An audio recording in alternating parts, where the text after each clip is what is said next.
I invited my parents and siblings to a beautiful Thanksgiving dinner. But on the day of, not one of them showed up. They ditched me and met up somewhere else. I sat there alone, eating through tears and embarrassment. Then my grandpa walked in and quietly handed me an envelope. I opened it, and what I saw inside left me completely speechless. Hey everyone, my name's Adam. I'm 29, and I work as a financial analyst in Omaha, Nebraska. It's a quiet city, nestled in the heart of America, where roads stretch through endless cornfields and the autumn winds carry a crisp chill. Unlike the chaos of New York or the dazzle of Los Angeles, Omaha has this understated calm, where people still greet each other every morning and know their neighbors by name. Yet, for me, Omaha has never truly felt like home. I grew up here in what I call my foster family, but ever since I was a child, I've always felt like a puzzle piece that just didn't quite fit. I don't clearly remember how I came to be adopted. The stories of the day I joined this family were only recounted through the cold whispers of my foster mother, Ellen, usually when she was displeased with me. "We saved you from a worthless life," she'd often say, her tone implying that I owed her the world. I was adopted as an infant, not even 3 months old. My foster parents, Robert and Ellen, were well off, living in a spacious 2-story house in the suburbs of Omaha, with a lush green lawn and a pristine white picket fence. They had 2 biological children, Eric, 2 years younger than me, and Hannah, 5 years my junior. On paper, I was part of this family. But in their hearts, I was merely a faint shadow. From a young age, I noticed I was different. It wasn't just that my dark brown hair or blue eyes didn't resemble anyone else's in the family, though that did make me wonder about my origins. The difference lay in how they treated me. During parent-teacher conferences, my foster mother would introduce Eric and Hannah as my son and my daughter. But when it came to me, she'd simply say, "This is Adam." Nothing more, nothing less. The word son seemed too lavish to be used for me. I remember one time, when I was about 7, standing in the corner of the room during a family Christmas party. Everyone was gathered, taking photos in front of a twinkling Christmas tree. But when I tried to join, Hannah pushed me away. "You don't need to be here," she said, her tone as if I were an uninvited guest. My foster mother just smiled, patted Hannah's head, and kept snapping photos. I stood there, watching the flickering lights, feeling like the whole world was laughing and celebrating while I was left on the sidelines. All my efforts to be acknowledged were in vain. I excelled in school, always at the top of my class, bringing home report cards and certificates that covered the fridge. I helped my foster mother wash dishes, sweep the yard, even learn to fold clothes the way she liked. But all I got in return were cold nods or a curt, "Thank you." Once, I overheard her talking to my foster father in the kitchen when they thought I was asleep. "He does it because he knows he has to. We gave him a home. He owes us." Those words cut like a knife into my tender heart. I wasn't their son. I was an obligation. Grandpa Henry, my anchor, but there was one person in this family who made me feel like I truly existed, my grandfather, Henry. He lived on a small farm 2 hours' drive from Omaha, where cornfields stretched endlessly and the night sky sparkled with stars. Every summer, when school was out, I was sent to stay with him. Those were the only months I felt alive, truly loved. Grandpa never called me Adam in a dry, detached way. To him, I was kiddo or my dear boy. He taught me how to fix cars in his garage, thick with the smell of motor oil. Showed me how to grow tomatoes in his garden. And on quiet evenings, he'd sit on the porch, strumming folk tunes on his old guitar while I sang along, even though my voice was far from impressive. Grandpa was the only one who truly saw me. When I was 12, I sat with him on the porch swing, watching a fiery red sunset on the horizon. I blurted out, "Grandpa, why don't Mom and Dad love me?" He stopped strumming, resting his hand on my shoulder. His eyes, etched with the wrinkles of time, looked at me for a long moment. "Adam," he said, his voice deep and warm. "You're the best thing that family doesn't know how to cherish. Don't let your kindness depend on how they treat you. You're worth so much more than that." Those words seared into my mind, a small flame flickering through my darkest days. I also remember another time when Grandpa took me out to the field behind his farm. As we sat watching the sunset, he suddenly asked, "Do you ever think about your real mother?" The question stunned me. I hadn't thought much about her.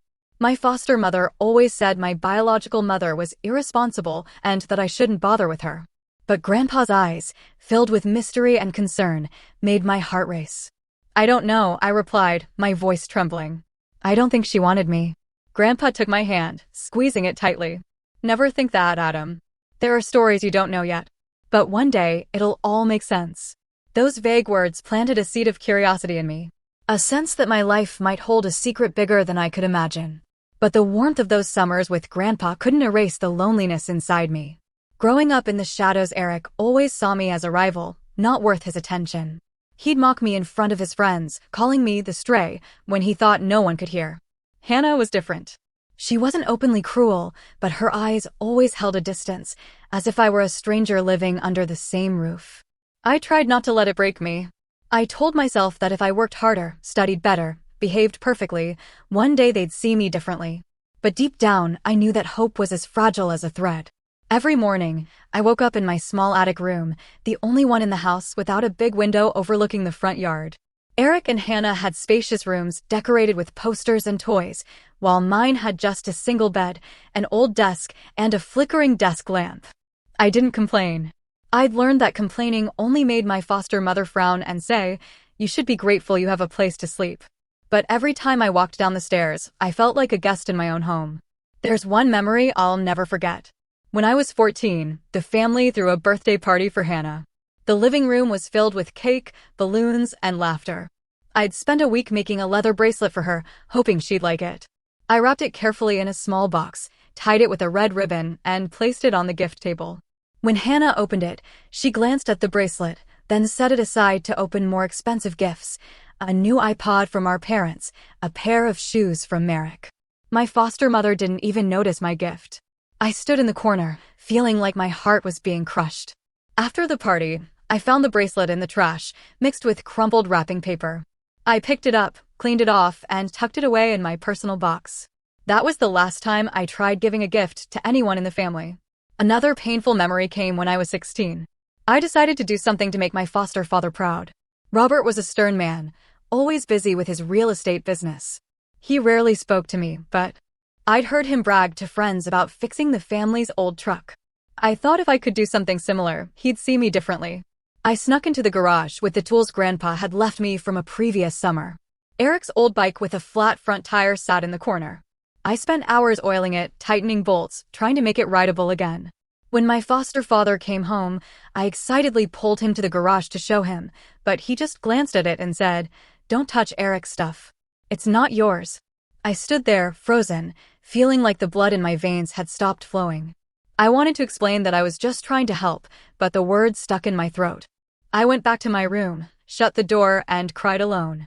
My childhood passed like that. A mix of warm summers with Grandpa and cold winters in a grand but loveless house. I learned to hide my emotions, to smile even when my heart was breaking. I told myself that one day I'd find where I truly belonged. But back then, I didn't know that journey would lead me to a truth more painful than anything I'd ever experienced. A new path, an old longing. As I turned 18, the opportunity to leave Omaha came like an escape hatch. I received a full scholarship to the University of Nebraska-Lincoln, just over an hour's drive from home.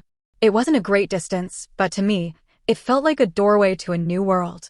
On the day I packed my bags, my foster mother, Ellen, stood at my bedroom door, arms crossed, her eyes as cold as ever. "Take care of yourself," she said, her voice flat, like she was addressing a tenant. My foster father, Robert, merely nodded, his eyes glued to his newspaper. I dragged my suitcase out of the house, my heart heavy, but flickering with a spark of hope. Maybe by leaving, I'd find where I truly belonged. University was a breath of fresh air. In Lincoln, no one knew me as the adopted kid or the outsider. I threw myself into my studies, choosing finance because I knew I was good with numbers and analysis.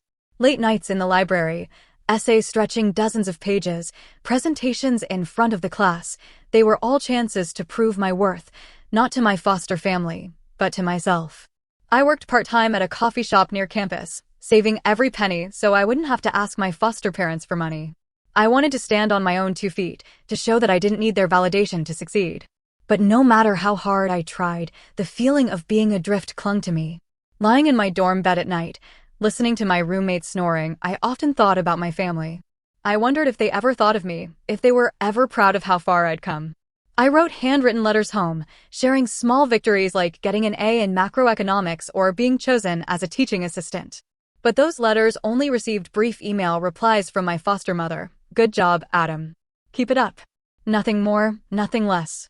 I saved those emails in a separate folder on my computer as a way to comfort myself that at least they responded. Every summer, I returned to my grandfather's farm instead of the house in Omaha. Those days remained a balm for my soul. Grandpa was older now, his hair snow-white, his back slightly hunched, but his eyes still lit up whenever he saw me. He taught me new songs on his old guitar, told me stories of his youthful adventures, and sometimes he'd repeat the words that haunted me. One day, Adam, you'll know the truth. I asked what he meant, but he'd only smile, pat my shoulder, and say, time will tell. I didn't dare press further, but those words grew like a mysterious seed in my heart. In my final year of college, I graduated with honors, top of my finance class. At the commencement ceremony, I stood on stage, accepting my diploma with a radiant smile. But inside, I felt hollow. I had sent invitations to my foster parents, even called them directly to invite them. We're very busy, Adam, my foster mother said over the phone, her voice flat. But congratulations. I looked out at the audience where other families were clapping, hugging, and taking photos. Only Grandpa was there, seated in the back row, wearing an old but neatly pressed suit. When I stepped off the stage, he hugged me so tightly I could feel the warmth of his chest. I'm proud of you, kiddo, he whispered. I smiled, but tears silently fell. It was the first time I'd cried in front of him. After graduation, I received a job offer from a financial firm in Omaha. I decided to return, not for my foster family, but to be near Grandpa. The years working in Omaha after graduation were a time of building a new version of myself. I worked tirelessly, staying late at the office, poring over financial reports, as if they held the key to a new life. My colleagues started calling me Iron Adam because I rarely rested or complained. But they didn't know that. Every night when I returned to my small apartment, I sat in the dark, listening to the folk songs Grandpa used to play, wondering if I was living the right way. As my career stabilized, my income grew. I began sending money to my foster parents each month. Not because they asked, but because I thought it was a way to repay them. But whenever I called to check in, my foster mother would only say things like, thank you, but you don't have to do that. Eric and Hannah, now adults, still leaned on our parents. Eric had dropped out of college and spent his days hanging out with friends, while Hannah was obsessed with shopping and posting on social media. I didn't resent them. I just hoped that one day they'd see me as part of the family. 6 years later, I was promoted to lead analyst at the company. It was a major milestone, not just for the pay raise, but because I felt closer to my dream, building a life I could be proud of. Yet, no matter how successful I became, I couldn't fill the void in my heart. I longed for a family, not the grand house in Omaha's suburbs, but a place where I truly belonged. The Thanksgiving betrayal then, an idea struck me, a Thanksgiving dinner. Thanksgiving is a time for people to gather, to give thanks for the good things in life. I thought that if I hosted a perfect dinner and invited the whole family, maybe they'd see me as more than just the adopted kid. Maybe this time they'd look at me with warmer eyes. I spent weeks preparing. I chose an upscale restaurant in downtown Omaha, with tables draped in white silk and flickering candlelight. I reserved a table for 6, my foster parents, Eric, Hannah, Grandpa, and me. I handwrote invitations on thick paper with gold ink, pouring my heart into each one. Dear Mom, I hope you'll come to share the joy of this holiday with me, I wrote in the card to my foster mother. I sent personal texts to Eric and Hannah, asking them to make time for dinner. I even called my foster father, saying how much I looked forward to seeing everyone. I'll check my schedule, he said, his voice flat. I didn't let it discourage me.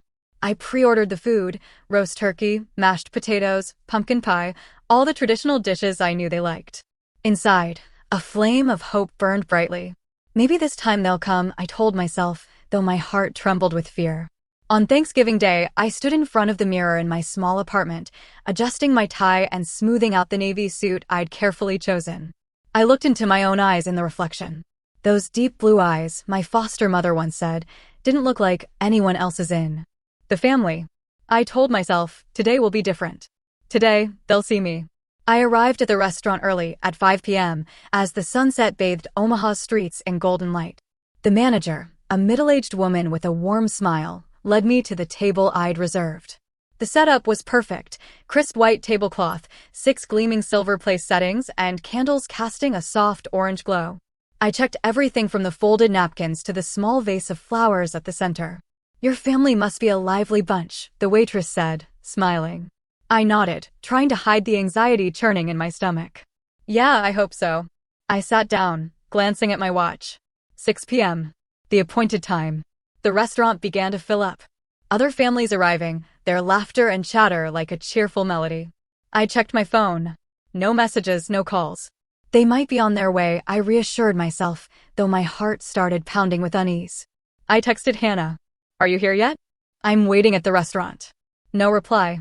I tried calling Eric, but it rang endlessly before going to voicemail. Hey, Eric, I'm at the restaurant. Is everyone coming soon? I said, forcing my voice to stay calm. No one answered. By 6:30 p.m., I felt a burning sensation at the back of my neck. The tables around me were full. A family at the next table laughed loudly as their young child spilled sauce on their shirt. An elderly couple held hands, their eyes brimming with love. I stared at my empty table, the 6 chairs sitting silently as if mocking me. I called my foster mother, my hands trembling as I dialed. The phone rang 5 times before she picked up. Adam, her voice cut through me like ice. Your father's not feeling well, and we've already eaten here. You'll manage, right? In the background, I heard Hannah's laughter, the clink of dishes, Eric saying something about a football game. They were at home, gathered together as they always were, as if I'd never existed. Yeah, I'll manage, I replied, my voice catching as if someone were squeezing my throat. I hung up, set the phone on the table, and stared at the flickering candles. Their light reflected off the wine glass, but it didn't warm me. I felt like the whole world was laughing and celebrating while I was left behind once again, in the loneliness I'd spent years trying to escape. I called the waitress over and asked for a small portion of turkey and mashed potatoes. Just you tonight, she asked, her voice gentle but tinged with pity. I nodded, forcing a smile. Yeah, just me. The food was placed before me, the aroma of roasted turkey and herbs making my stomach rumble, but every bite felt like it was stuck in my throat. I looked at the empty chair where my foster mother was supposed to sit. The ones for my foster father, Eric, and Hannah. I imagined them laughing at home, eating the dishes I'd chosen, but without me. Tears welled up, but I bit my lip hard, refusing to let them fall. I'd cried enough during my childhood. I told myself I was stronger than this. But the truth was, I wasn't strong. I was just a 29-year-old man sitting alone in a fancy restaurant, trying to cling to a dream that had shattered long ago.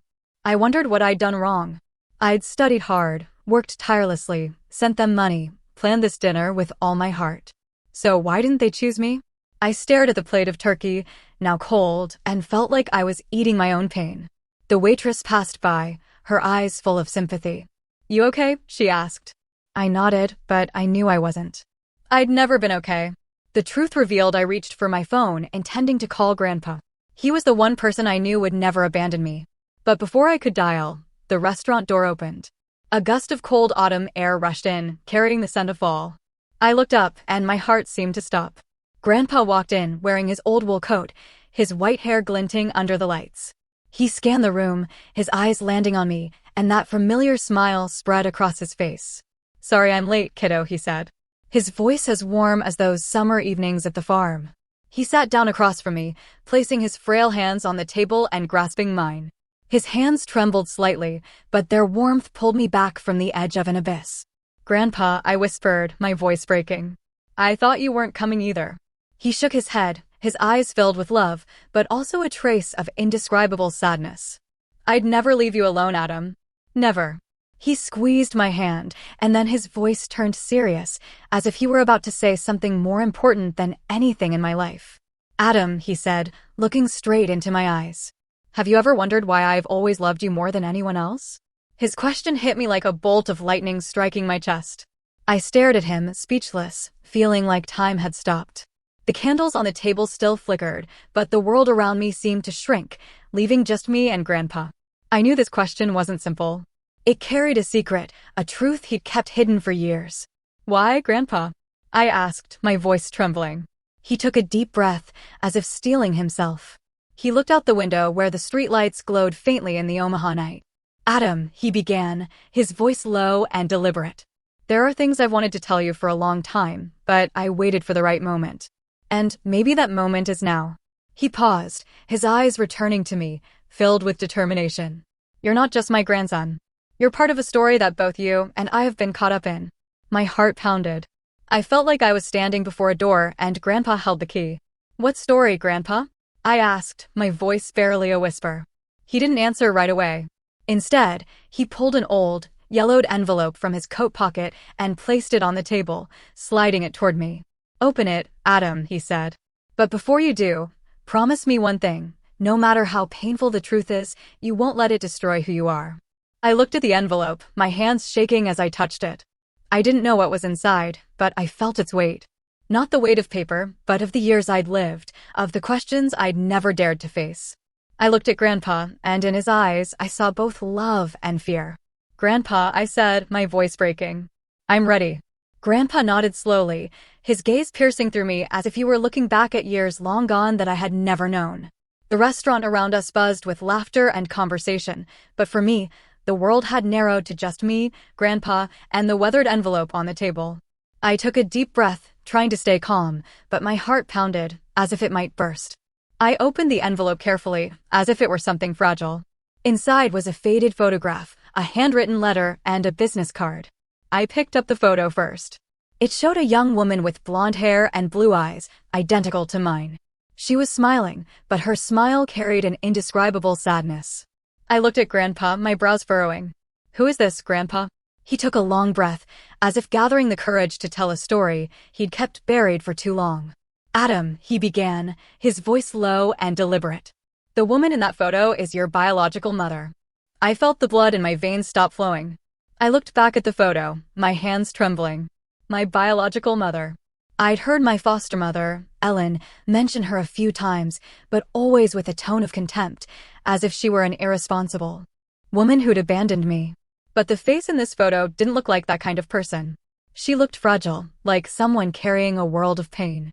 "You need to know the truth," Grandpa continued, his voice heavy. "But first, let me tell you the story from the beginning." He paused, looking out the window at the dim streetlights in the Omaha night. "Over 30 years ago, I worked as a driver for a wealthy family in Denver. They were rich, powerful, but full of drama. The kind of family stories I used to tell you about. The woman in the photo, her name was Clara, was the eldest daughter of that family. A bright, beautiful heiress, but her heart belonged to a man her family didn't approve of. I listened, feeling like I was falling into a story that didn't belong to me. Grandpa explained that Clara had fallen in love with a poor man, a wandering musician named David. He had a charming smile and big dreams. But Clara's family saw him as a gold digger. When Clara became pregnant, her family was furious. They disowned her, cut off all contact, leaving her alone with a baby on the way. David, the man Clara had put all her trust in, abandoned her, too, when he realized he couldn't gain anything from her wealthy family. Clara was left in despair, homeless, without family, with only an unborn child. Me. Clara came to me in her darkest days, Grandpa said, his eyes clouding as if reliving the memory. She'd been kicked out by her parents, living in a run-down apartment on the outskirts of Denver, working part-time at a coffee shop to survive. I'd stopped by to check on her after work, and we grew close. She told me about her dreams, about wanting to give her child a better life, but she knew she couldn't do it. Not then. He paused, his voice catching. When you were born, Clara begged me for help. She said she needed time to rebuild her life, to become a mother worthy of you. She asked me to take you in. My chest felt heavy. I looked at the photo, trying to picture this woman, my mother, in those lonely, painful days. "So, what did you do?" I asked, my voice barely a whisper. Grandpa lowered his head, his hands clenching together. At the time, my son, your foster father, Robert, and Ellen, had been married for a few years, but hadn't had children. I convinced them to adopt you. I thought it was the best way to give you a home, a family. I was wrong. He paused, his eyes filled with regret. I didn't expect them to treat you the way they did.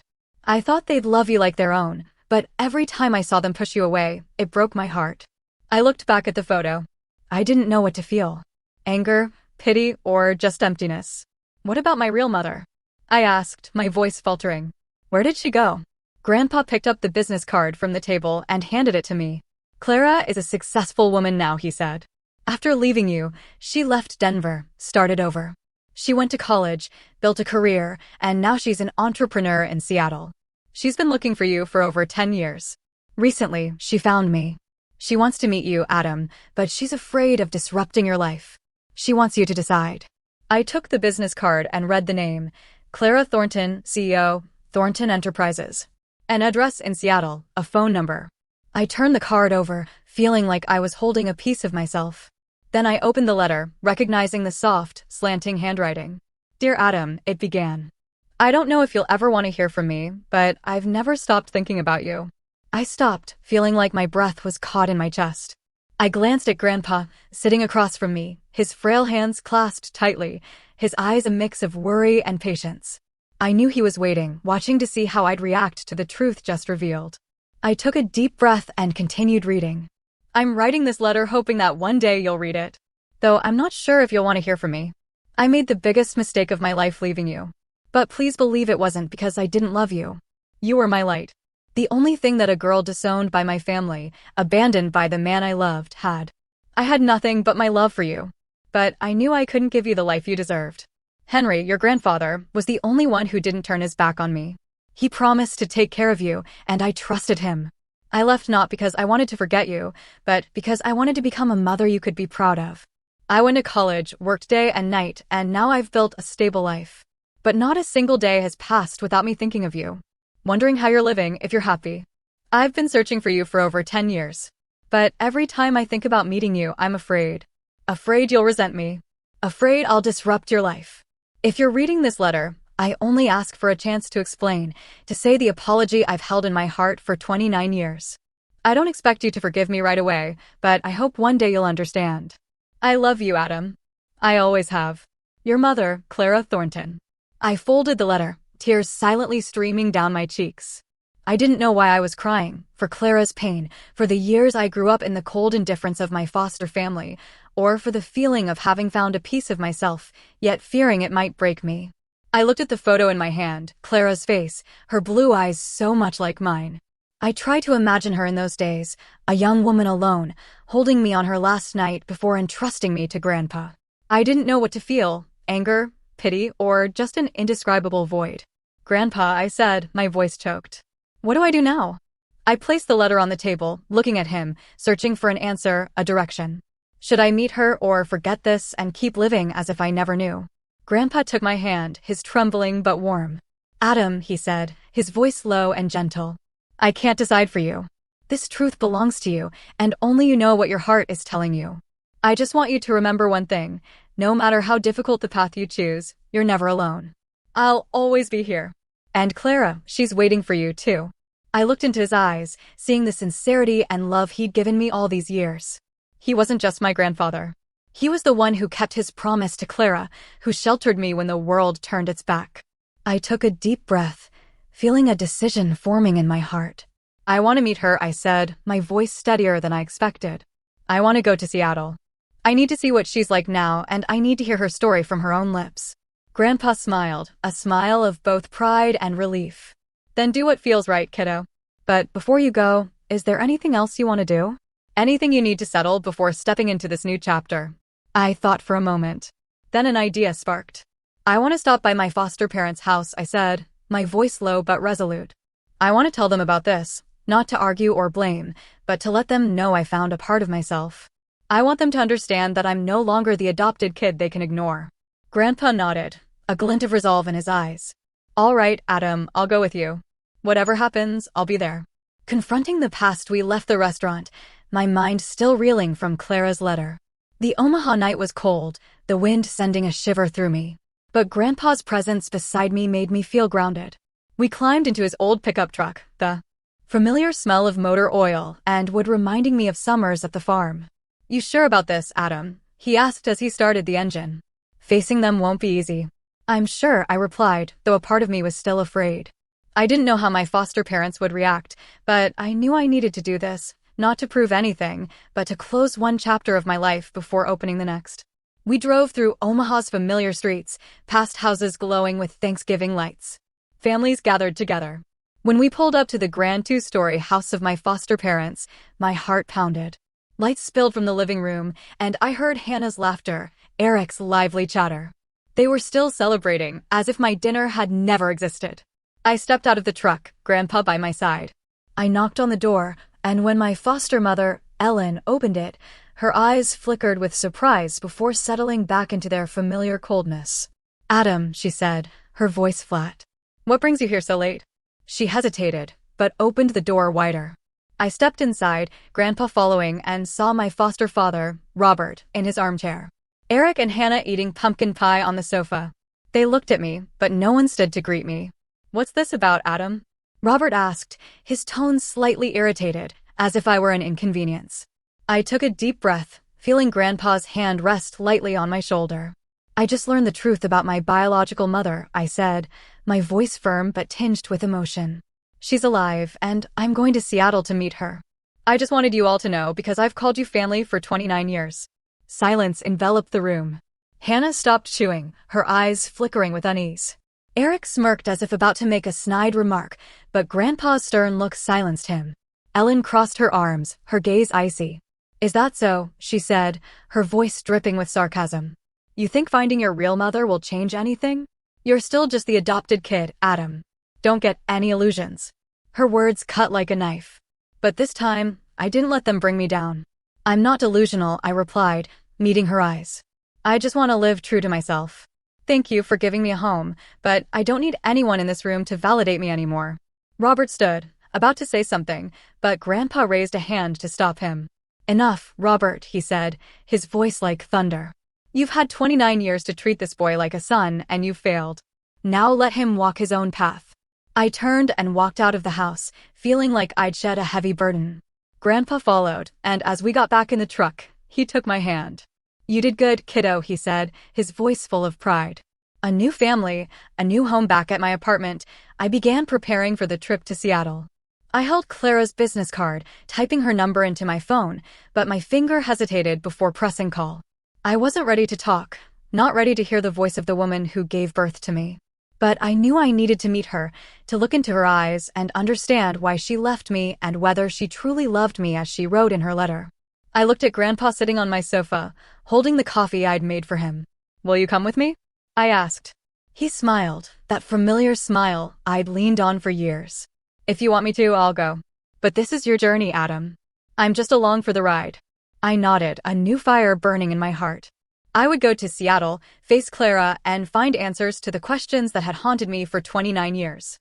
2 days later, Grandpa and I were on an early flight to Seattle. He wore his old wool coat, gripping the armrest tightly as the plane took off. "I'm not much for flying," he muttered. But his smile remained warm.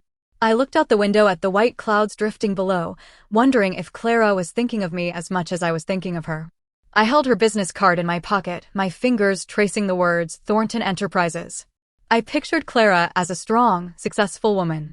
But in my mind, I still saw the young girl from the photo. The woman with sad eyes and a fragile smile. When the plane landed at Seattle-Tacoma Airport, my heart beat faster.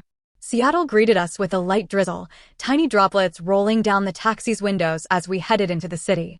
This place was a world away from Omaha, gleaming skyscrapers, bustling streets, and the faint aroma of coffee everywhere. Grandpa and I checked into a small hotel near downtown. After settling in, he took out his phone and dialed Clara's number. I sat on the edge of the bed, hands clenched, listening to every word. "Clara, it's me, Henry," he began, his voice calm. "I'm in Seattle with Adam. He wants to meet you." After a brief conversation, he hung up and turned to me. "Clara will meet us at a coffee shop in Pike Place Market. She's emotional, Adam, but she's also scared, just like you." I nodded, unable to speak. That afternoon, Grandpa and I walked into a cozy coffee shop tucked away in the lively Pike Place Market. The aroma of roasted coffee mingled with the salty scent of the nearby Elliott Bay. The shop had rustic brick walls, small wooden tables, and soft light from hanging lamps. I chose a table by the window where I could see the busy street, filled with people carrying umbrellas and shopping bags. Grandpa sat across from me, quietly watching. "You okay, kiddo?" he asked. "I don't know," I admitted, my hands twisting together, my legs bouncing nervously. "I don't know what to say, what to do. What if she's not what I expect?" Grandpa placed his hand over mine. "Just be yourself, Adam. That's all Clara wants." I nodded, but my heart still pounded. The clock read 2:05 p.m. I kept glancing at the door, jumping every time the bell jingled, hoping it was Clara. Then, at exactly 3 p.m., the door opened. A woman stepped in wearing a long navy coat, her blonde hair neatly tied back. She wore glasses, but I instantly recognized those deep blue eyes, the same eyes from the photo, identical to mine. She scanned the room, and when her gaze met mine, she froze. I saw her hand tremble slightly as she walked toward us. I stood, my legs unsteady. Grandpa stood too, offering a gentle smile. "Clara," he said warmly. "This is Adam." Clara looked at me, her eyes dropping to the small, teardrop-shaped birthmark on the back of my hand. A trembling smile spread across her lips. "Adam," she whispered, her voice breaking. You look more like me than I imagined." I didn't know what to say. All I could do was stand there, staring at the woman who gave birth to me. There were no floods of tears, no explosive words, just an awkward mix of emotion, as if we were both afraid to shatter the moment. Clara stepped forward, and before I could react, she pulled me into a hug. It wasn't a tight, overwhelming embrace, but a trembling one, as if she were holding something fragile. I felt her warmth, the faint scent of her perfume, and a strange sensation, like I'd found a part of myself. She whispered in my ear, her voice choked with emotion. "Can you forgive me for letting you grow up so alone?" I didn't answer right away. I hugged her back, feeling time stand still. I thought of my years in Omaha, the nights I cried alone in my attic room, the times my foster family pushed me to the margins. I wanted to say I forgave Clara, my mother, but the words stuck in my throat. Not because I didn't want to forgive her, but because I hadn't yet learned to forgive myself for letting pain define me all those years. I let go, looked into her blue eyes, so like mine, and whispered, "I'm here now, Mom." It was all I could manage in that moment. Clara smiled, a trembling but hopeful smile. We sat down, Grandpa quietly by our side like a silent guardian. The coffee shop in Pike Place Market buzzed with the chatter of passers-by, the scent of roasted coffee, and the distant sound of waves from Elliott Bay. But in that moment, my world revolved around the woman before me. The one who gave birth to me, left me behind, and was now trying to find her way back to me. "How did you grow up?" Clara asked, her voice soft but eager. "I want to know everything, if you're ready to share." I looked down at the coffee cup in front of me, steam rising faintly. I didn't know where to begin. How could I sum up 29 years of pain, loneliness, but also moments of warmth with Grandpa? I told her about Omaha, the grand but cold house.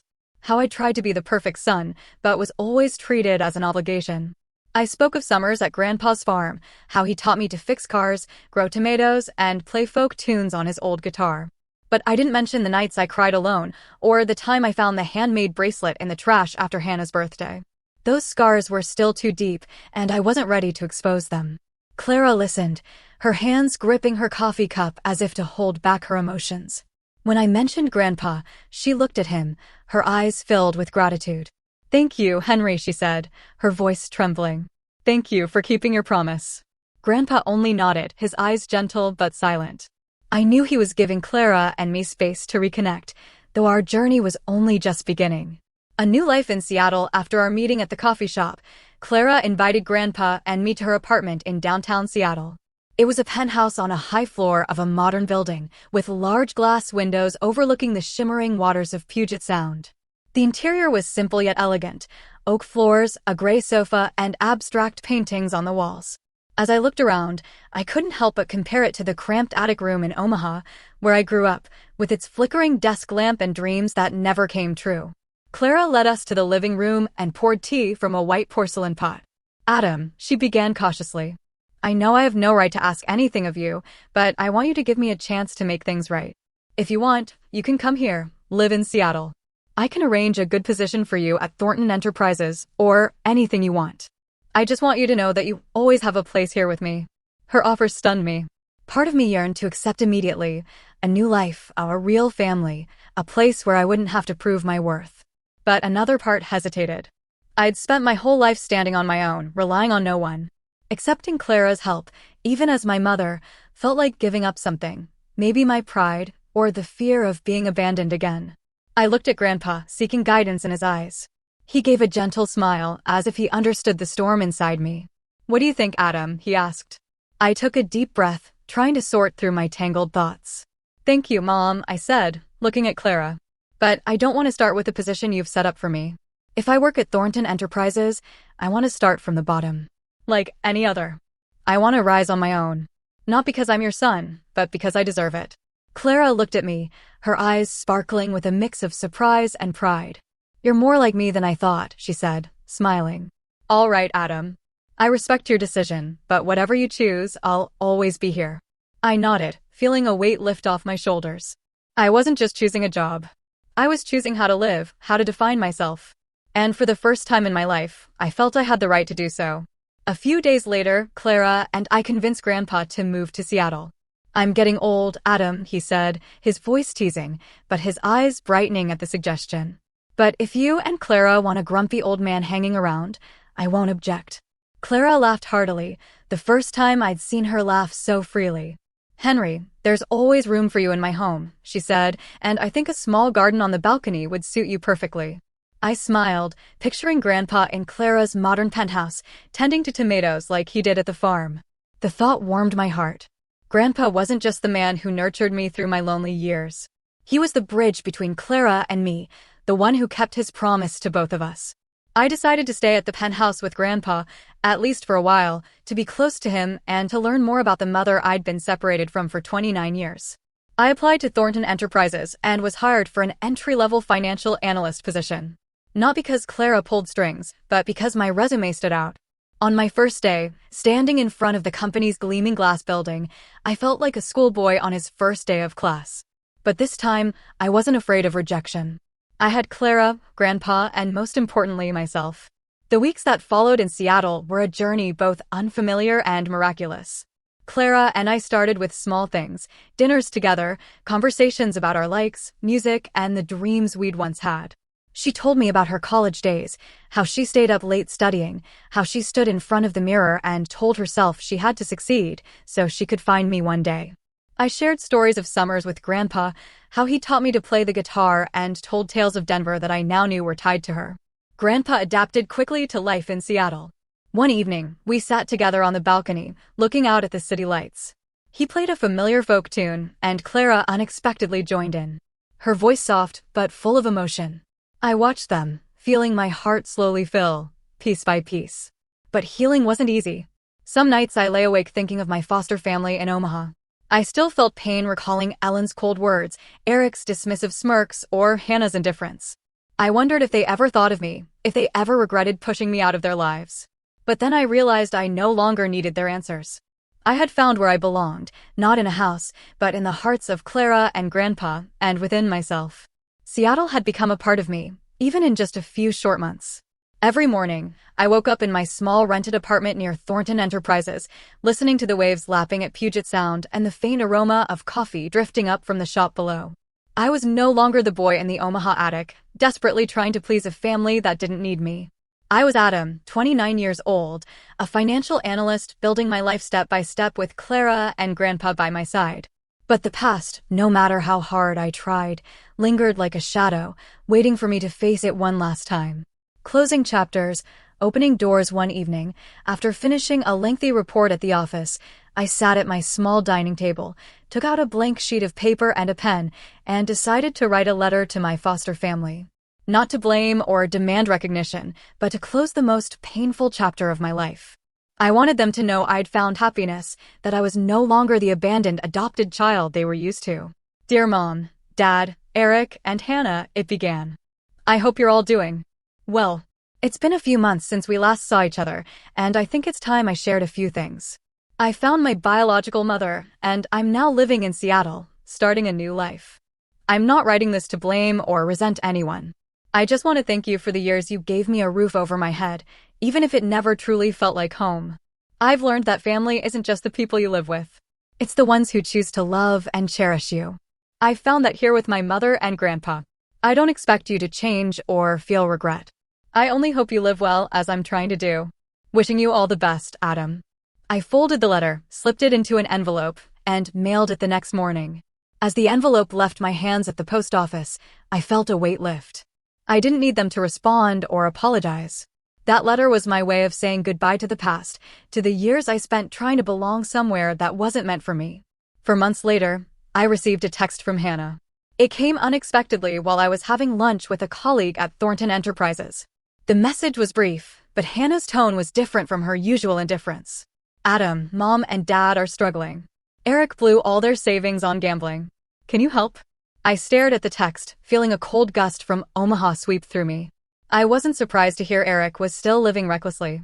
He'd always spent money like water, leaning on our foster parents without considering the consequences. Hannah wasn't much different, with her designer bags and lavish trips funded by them.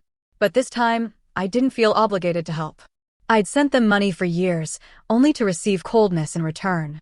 Now I had a new life, a new family, and I didn't want to be pulled back into that old darkness. I showed the text to Grandpa. He was on the balcony, watering the tomato plants he'd grown. He read it, shook his head, his eyes stern. Adam, he said, his voice low but firm. You've done more than enough for them. They had their chance to treat you right, and they didn't. Don't let them drag you back. You deserve to live your own life. I nodded, feeling the certainty in his words. A few weeks later, Grandpa told me he'd called my foster father, Robert, and made it clear I was no longer responsible for them. I told them they have to face the consequences of what they've sown, he said, his eyes glinting with resolve. They can't use you anymore. I didn't ask for details, but I knew Grandpa had done what was necessary. My foster family, with their extravagant lifestyle and Eric and Hannah's irresponsibility, was facing financial ruin. But this time, I didn't feel guilty. I'd given them enough time, enough chances. It was time to focus on my own life. That fall, I hosted a small party at Clara's penthouse to celebrate my 30th birthday. Unlike the lonely Thanksgiving dinner in Omaha, this time the table was filled with laughter and warmth. Clara stood in the kitchen, carefully arranging a pumpkin pie, my favorite from the farm days. Grandpa sat in an armchair, strumming a folk tune on his old guitar, his eyes sparkling with joy. A few colleagues from Thornton Enterprises joined us. People who'd become friends, who valued me for who I was, not because I was Clara's son. I stood in the middle of the room, watching everyone talk and laugh, feeling my heart swell. Clara approached, placing a hand on my shoulder. Happy birthday, son, she said softly. It was the first time I'd heard son from a mother without feeling pain. I smiled, hugged her, and whispered, "Thank you, Mom, for finding me." As the party ended, I stood on the balcony, looking out at Seattle's twinkling lights. Grandpa joined me, standing by my side. How do you feel, kiddo? He asked. Free, I replied, my voice steady. For the first time in my life, I know where I belong.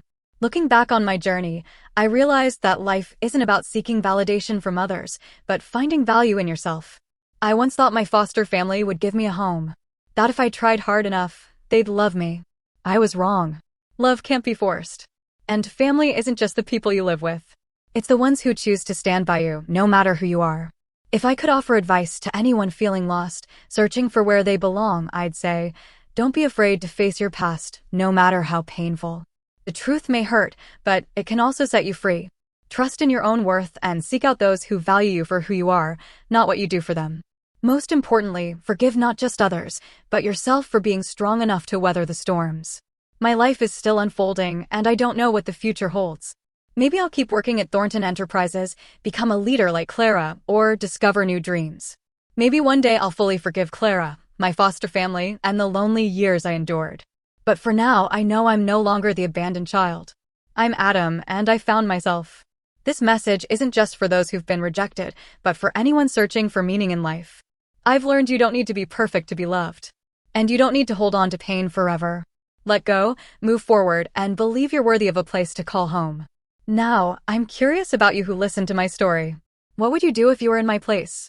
Have you ever been through something similar? Comment below.